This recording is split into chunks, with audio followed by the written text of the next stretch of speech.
Alright, so we all know about the banana. It's really one of the most popular fruits around there, but not very many people know how to actually catch it and eat one. So I'm going to show you how to do that today. So first off, we're going to want to get all our materials ready. I have this practice banana right here for educational purposes. You're going to need some sort of way to tie it down. Yo-yo works well because it has a string and weight at the end to keep it tied. Anything like this will do nicely though. Next, you're probably going to want to get a bucket to carry all your materials in. You're going to need some sort of restraint for once you catch one to keep it down, and you're also going to need a knife for the operation. So first off, let's get all this out of the way. When you see a banana in the wild, it's going to be up like this, probably, or sleeping. I generally recommend trying to get one while it's sleeping, so it's a lot easier to get in close without it noticing. But basically, you're going to want to throw your yo-yo and either wrap it around right here, which is like its arm portion area. It'll keep it from flailing about too much, or you can wrap it around right here, which is around its neck. I don't really like around the neck because it's a lot smaller area to try to get, so I don't really recommend doing that. The arm is a lot easier for beginners. So once you get it all down, you're going to want to take it home and set up your operation table. This is my operation table here. It's pretty cheap, but I think it works well. You're going to want to get the banana down there. Obviously, it's still going to be tied up, but you're going to want to grab a few restraints.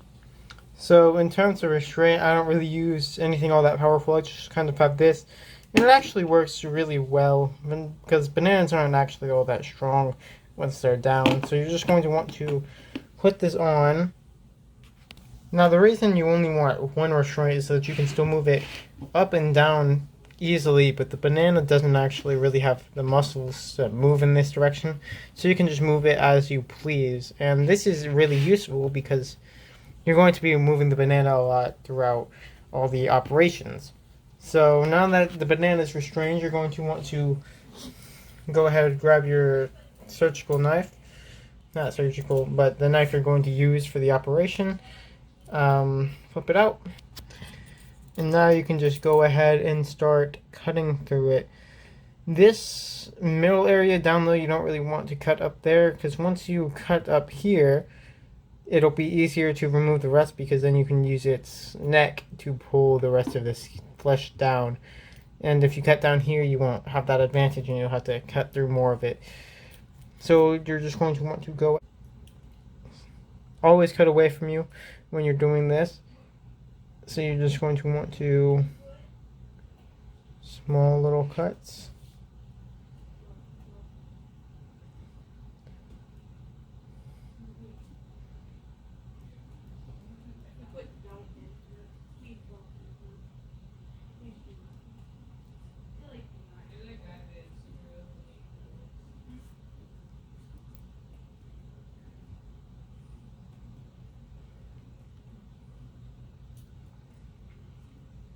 Alright, so now that we have a bit of a cut right here,